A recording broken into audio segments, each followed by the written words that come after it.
Hi guys, my name is Emily. Today I'm following up on my Harry Potter and the Cursed Child discussion videos. A lot of the characters, Harry, Ron, Hermione, all felt really out of character. Ron became sort of a caricature of himself, like giving Albus a love potion when he was date raped in the 6th year. That just seems so out of character. Would you, if you've been date raped, really give a child a date rape drug? Like, really? Some of you guys asked me to talk about the love potion as a date rape drug. So I'm gonna do that today, and I'm gonna be drawing on Harry Potter and the Half-Blood Prince, and I'm gonna be talking about gender and power and agency. So the first thing I'd like to do is define a date rape drug. Because in the comment section of the Harry Potter and the Cursed Child video, there was some discussion and disagreement about whether or not a love potion was a date rape drug. I've Googled the definition and I'm gonna read it for you.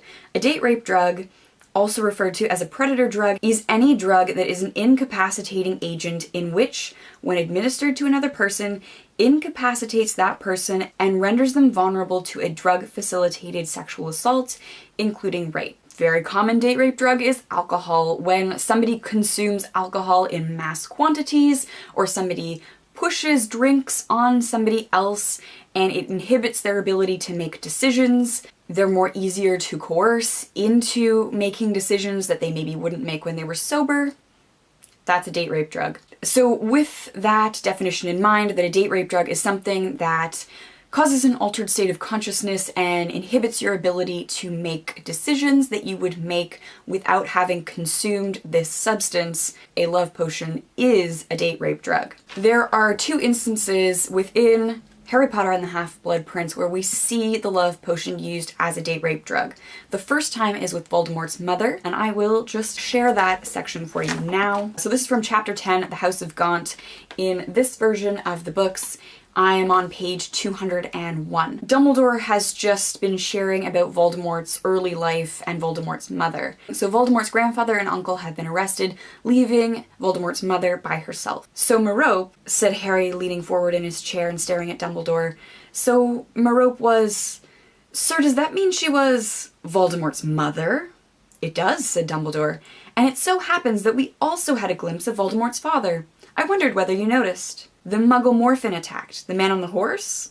Very good indeed, said Dumbledore, beaming. Yes, that was Tom Riddle Sr., the handsome Muggle who used to go riding past the Gaunt cottage, and for whom Merope Gaunt cherished a secret burning passion. And they ended up married, said Harry in disbelief, unable to imagine two people less likely to fall in love. I think you are forgetting, said Dumbledore, that Merope was a witch. I do not believe that her magical powers appeared to their best advantage when she was being terrorized by her father. Once Marvolo and Morphin were safely in Azkaban, once she was alone and free for the first time in her life, then, I am sure, she was able to give full rein to her abilities and to plot her escape from the desperate life she had led for 18 years. Can you not think of any measure Merope could have taken to make Tom Riddle forget his Muggle companion and fall in love with her instead? The Imperious Curse? Harry suggested. Or a love potion. Very good. Personally, I am inclined to think that she used a love potion.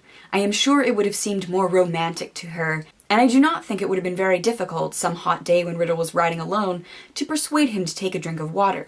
So further down the page on 202, quote, though I do not think it is difficult to deduce what happened. You see, within a few months of their runaway marriage, Tom Riddle reappeared at the manor house in Little Hangleton without his wife. The rumor flew around the neighborhood that he was talking of being hoodwinked and taken in.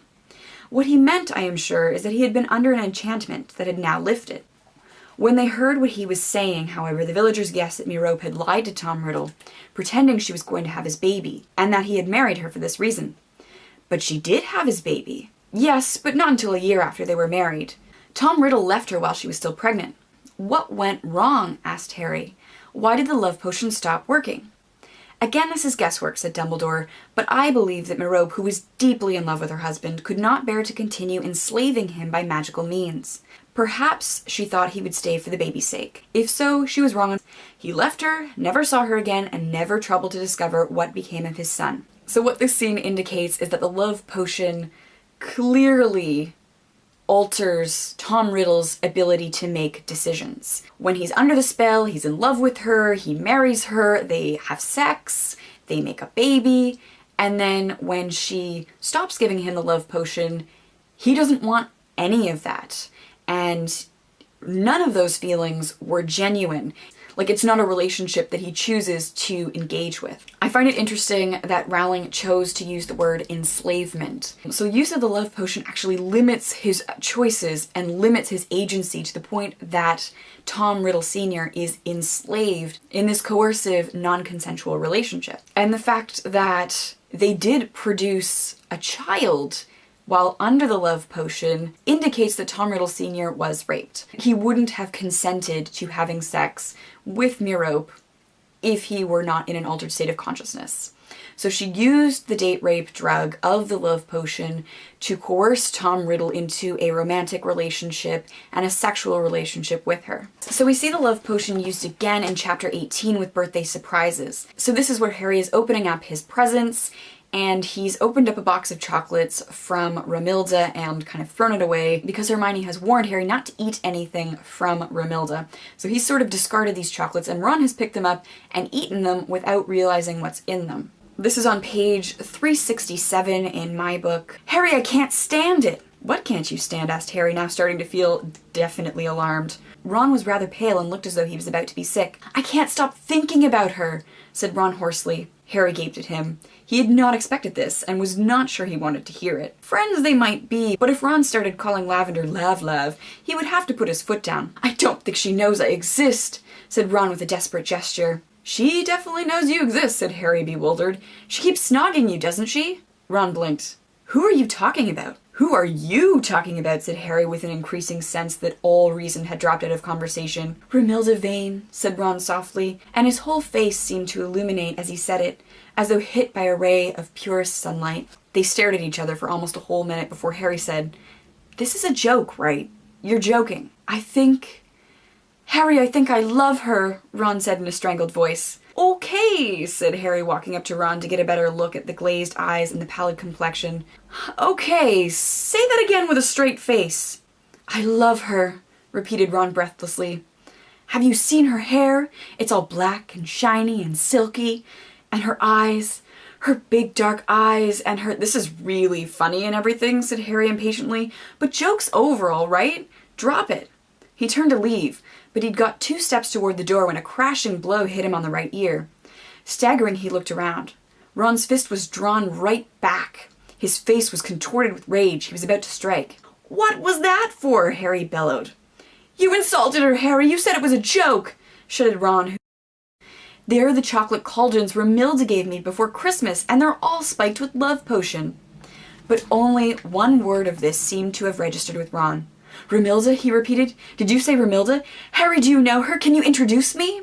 And then, of course, Ron gets poisoned, and he has the Bezoar, and the love potion becomes a moot point. The love potion, as a date rape drug, has altered Ron's state of consciousness. He's making choices that he wouldn't make if he hadn't consumed the love potion. He's dating Lavender Brown, and he completely ignores his girlfriend for Romilda Vane. He attacks his best friend because of a perceived insult. These are all choices that Ron wouldn't make if he was sober. Now that we've kind of established the love potion as a date rape drug, I want to talk a little bit about agency and how agency is removed in these situations. There are many different ways that people define agency, but for our purpose, I am going to define agency as the ability to have chosen otherwise. So you have agency when you have the power to make choices from a legitimate range of choices. I have the agency to choose my family practitioner because I speak English,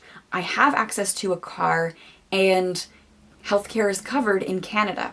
So I have the ability to choose from the widest selection of family practitioners in my area because all of them speak English, because I have the car to get to the location, and because I don't have to worry about this decision financially. For example, if English wasn't my first language, I might have to choose the one doctor in my area that is bilingual and speaks my first language. This would narrow my choices down to the one doctor that fits my needs. So when I make that choice to go to that doctor, my agency has been limited because I didn't have the ability to choose otherwise. So working with this definition of agency, having the ability to choose otherwise. When Tom Riddle Sr. and when Ron Weasley consume the love potion, their agency is removed because they don't have the ability to choose otherwise.